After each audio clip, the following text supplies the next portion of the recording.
eh, saya coba menyampaikan satu hal, membayangkan gitu loh. Coba pada saat bangun pagi, terus yang biasa kita lakukan adalah bukannya berdoa, tapi kita langsung ambil handphone kita. Terus kita scroll, kita berpikir, wah paling 5 menit lah saya scrolling ya. Tapi itu berlarut, bisa sampai 1 jam. Ternyata udah waktunya untuk berangkat kerja, dan telat lagi. Nah itu adalah salah satu yang memang problem yang selama ini kita hadapi ya sebagai masyarakat yang tinggal di daerah perkotaan. Ya, teman-teman yang terkasih dalam Tuhan Yesus Kristus. Ya, stop scroll, start action. Apakah tidak boleh sama sekali? Apapun bentuknya. Apakah yang dimaksudkan dengan tema kita hari ini? Atau coba kita bayangkan dalam rutinitas kita atau aktivitas kita setiap hari, dari Senin sampai dengan Minggu, itu dipadati dengan pekerjaan, tanpa kita memberikan waktu bagi tubuh kita untuk menikmati akan break sejenak atau menikmati akan kesenangan. Apakah memang scroll itu salah? Ini menjadi suatu pertanyaan yang akan kita renungkan. Jadi tentu kita diharapkan untuk melakukan sesuatu hal yang bermanfaat, yang memberikan dampak yang baik bagi kehidupan kita. Tapi apakah meluangkan waktu untuk scrolling adalah sesuatu hal yang salah di dalam aktivitas dalam hari-hari kehidupan kita? Nah, yang menjadi hal yang penting, sudah bijakkah kita mengelola waktu yang Tuhan anugerahkan di dalam kehidupan kita?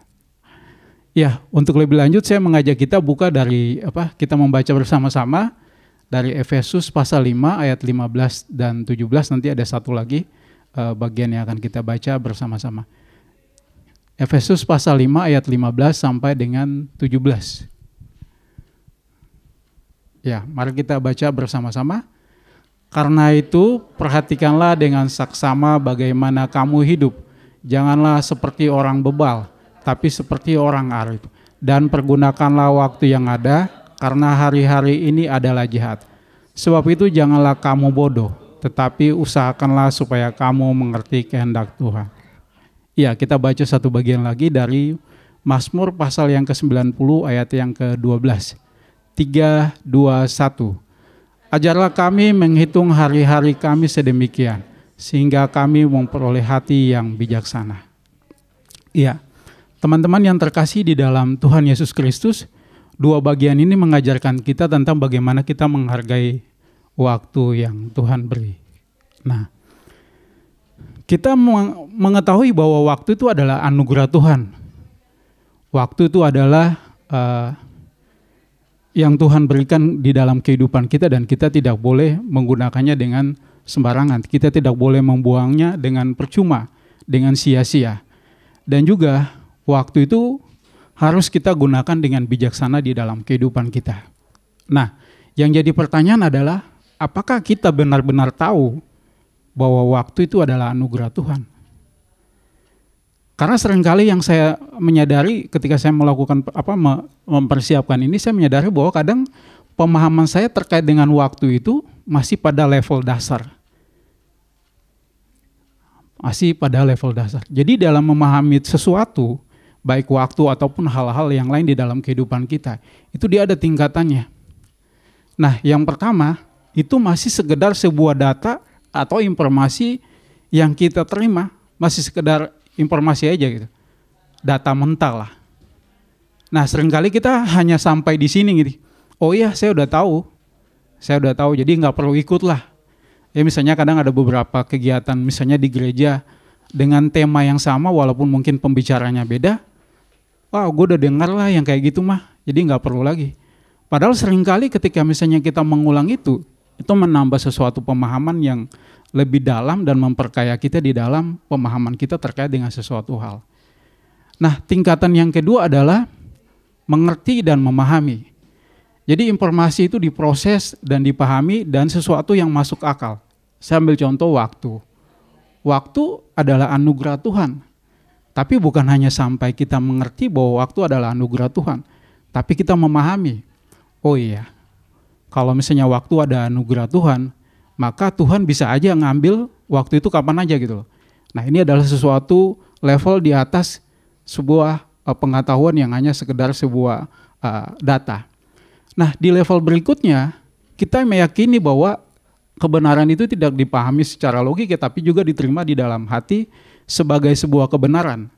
Nah, waktu itu bukan hanya sekedar sebuah anugerah Tuhan, makanya kita tidak boleh menggunakannya dengan sia-sia, tapi kita pun harus memahami bahwa waktu itu Tuhan bisa ngambil kapan aja gitu loh.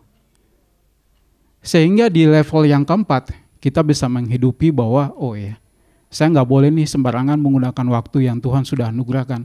Bagaimana saya bijaksana dalam menggunakan waktu yang sudah Tuhan beri. Sehingga kehidupan saya boleh menjadi kemuliaan bagi nama Tuhan. Nah, dari 4 level ini, ya seringkali kita hanya ada di level 1, level 2, atau mungkin jangan-jangan kita hanya di level 1 gitu. Seperti yang tadi saya sampaikan contoh case, misalnya ada pelayanan ibadah, terus kita mendapatkan bahwa oh ya temanya sama nih dengan yang sudah pernah saya dengar. Yang kita respon adalah ya udah saya nggak perlu ikut. Seringkali seperti itu. Tapi saya menyadari bahwa untuk mendapatkan pemahaman yang lebih, kita harus sampai pada level yang keempat. Baru kita menyadari bahwa itu adalah kita tahu bahwa waktu itu adalah anugerah Tuhan. Nah, ini satu kebenaran yang kita bisa pelajari dari apa yang sudah kita bacakan tadi. Nah, kita kembali kepada stop scrolling, start action. Nah, realitanya adalah kita dibanjiri dengan berbagai informasi. Informasi itu limpah banget gitu. Kita mau login atau kita mau message informasi, kita mau beli sesuatu, kita mau live stream, kita dilimpahin dengan berbagai informasi. Jadi gimana kita nggak tergoda?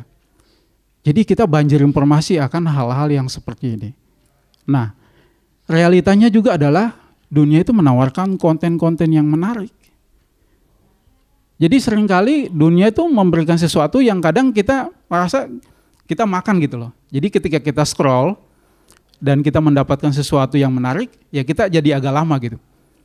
Jadi seakan-akan kita berhenti di situ dan kita makan sesuatu, terus setelah udah selesai kita scroll lagi. Jadi dia memberikan sesuatu yang menarik, yang instan gitu. Sehingga kita jadi nanti akan menjadi sebuah pola yang udah terbentuk di dalam kehidupan kita, akhirnya seperti itu terus. Jadi salah satu realitanya yaitu kenapa kita sering scrolling berjam-jam, yaitu karena konten-konten yang ada di dalam sosial media tersebut itu adalah sesuatu yang sangat menarik sekali.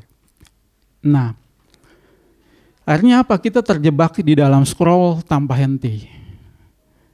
Saya nggak tahu, mungkin ya pasti kita semua akan pernah scrolling lah. Tapi saya nggak membayangkan kalau misalnya dalam satu hari kita scrolling tuh bisa 5-6 jam itu. Saya nggak tahu itu sesuatu, menurut saya itu bukan ini lagi tapi sebuah penyakit sih. Tapi kan kalau misalnya kita baca dari riset-riset dari lembaga-lembaga yang terkait dengan media sosial, seringkali di Indonesia itu salah satu negara yang tingkat populasi Indonesia itu cukup sering scrolling gitu loh. Kalau misalnya kita baca di dalam berita-berita ya. Nah, ini adalah sesuatu yang perlu kita lihat sebagai suatu realita yang harus kita gumuli bersama-sama. Akhirnya menjadi sebuah habit yang terbentuk. Jadi kadang udah susah lagi kalau misalnya kita mau mulai dari awal tuh udah susah lagi karena udah kebentuk. Jadi kebiasaan baik ataupun buruk itu terbentuk dari sesuatu yang kita ulang dan ulang dan ulang dan ulang. Saya ingat waktu itu Pak Heri mungkin pernah sampaikan tentang Atomic Habit ya. Saya kebetulan punya bukunya. Jadi itu sesuatu yang yang sederhana yang kita ulang dan ulang dan ulang menjadi satu kebiasaan. Jadi misalnya kita pagi nih scrolling, ya mungkin kita nggak nyadar. Tapi ketika misalnya kita melakukan itu terus dan terus dan terus, akhirnya itu menjadi satu kebiasaan. Baik itu hal yang baik maupun hal yang tidak baik. Nah, itu adalah sesuatu realita yang kita sadari bahwa itu ada di dalam kehidupan kita. Lalu bagaimana supaya kita tidak terjebak? Harus memiliki tujuan yang jelas dan spesifik. Jadi kadang kita mungkin punya tujuan ya, oh iya, saya udah nggak mau nih scrolling berjam-jam lah. Tapi itu kan sesuatu yang terlalu general, terlalu luas gitu loh. Tapi kalau misalnya kita punya tujuan yang jelas dan spesifik, oh ya, pagi hari misalnya saya bangun nih, oke, saya langsung beresin tempat tidur dulu deh. Itu jelas tuh spesifiknya di situ tuh. Jadi kita nggak langsung buka HP, nggak. Bangun pagi langsung udah beresin tempat tidur. Nah, itu lebih spesifik.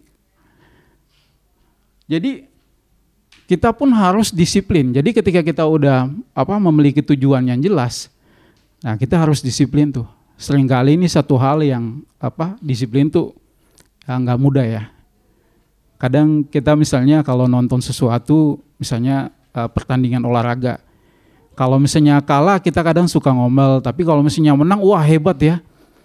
Tapi coba kita bayangkan ketika dia mencapai titik itu, disiplinnya dia seperti apa gitu. Sesuatu hal yang kadang ya buat kita bukan hanya mungkin buat di dunia olahraga tuh, tapi dalam kehidupan kita juga pun sama seperti itu. Kalau kita nggak disiplin ya kita akan balik kepada hal-hal yang jelek, yang nggak baik bagi kehidupan kita. Nah, kita harus buat to-do list. Mulai dengan langkah-langkah kecil seperti yang tadi saya sampaikan bahwa atomic habit itu dari hal yang kecil. Kalau misalnya kita malam mau tidur misalnya nih, oh ya saya berencana, saya punya tujuan mau baca buku deh. Nggak usah langsung misalnya setengah jam, nggak perlu. 2 menit dulu aja atau 1 menit. 1 menit aja dulu. Nah, itu diulang di hari berikutnya. Akan berkembang, oh ya saya mau deh 5 menit. 5 menit. Di hari berikutnya, oh ya 10 menit. Lanjut lagi 15. Nah, semuanya itu jadi terakumulasi. Jadinya bisa membentuk akan sebuah disiplin yang berawal dari hal-hal yang kecil, dari langkah-langkah yang kecil.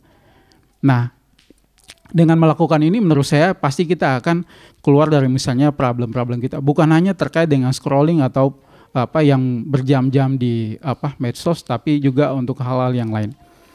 Yang berikut adalah kita kelola suara kecil di kepala kita. Jadi kadang problemnya itu udahlah 5 menit aja lah, gue scrolling lah. Jadi di kepala kita tuh kadang ngomong kayak gitu, oh dia cuma 5 menit doang kok. Tahu-tahu bablas, 10 menit, 15 menit, 20, sejam. Nah, itu yang perlu kita kelola sih. Suara-suara kecil di dalam kepala kita, di dalam hati kita itu perlu kita kelola, sehingga itu bisa menjadi sesuatu yang mendorong kita untuk melakukan yang lebih baik. Nah, yang berikutnya adalah turunin standar kita. Kadang kita mau sesuatu tuh langsung wow gitu loh. Maunya yang wah udah gue pengennya berubah total deh. Misalnya mau olahraga nih yang ya lari misalnya half marathon lah. 12 kilo waduh. Atau 24 kilo ya Pak. 22 kilo. Kan gak bisa. Kita harus start dulu mungkin yang 100 meter mungkin. Satu putaran misalnya 1 kilo. Nah, jadi jangan sampai kita punya standarnya tuh tinggi, akhirnya ketika misalnya kita gagal melakukan hal tersebut, akhirnya kita jadi down. Kita merasa, aduh, gue udah coba nih tapi nggak bisa nih, akhirnya balik lagi kepada kebiasaan yang lama, scrolling tadi. Jadi kita harus turunin standar kita, supaya kita bisa jalanin proses itu dengan step by step, sehingga kita bisa mencapai apa yang menjadi tujuan kita dengan jelas dan spesifik di atas. Ya, yang berikutnya teman-teman, komitmen yang kuat. Ini nggak mudah juga sih. Kadang kalau mau dibilang komitmen tuh ya ada hal-hal yang kadang ganjal. Oh ya, nggak apa-apa lah, cuman sekali 2 kali ini. Padahal kita udah komit nih. balik lagi. Jadi sesuatu hal yang kadang menurut saya perlu kita gumulkan baik-baik supaya kita tidak terjebak di dalam suatu rutinitas scrolling yang tanpa henti. Ya, nah selanjutnya sebagai anak Tuhan kita harus apa? Kita harus bagaimana? Balik lagi saya menyampaikan, kita harus tahu bahwa waktu adalah anugerah Tuhan. Tahu di level menghidupi, bukan tahu di level hanya sekedar sebuah informasi.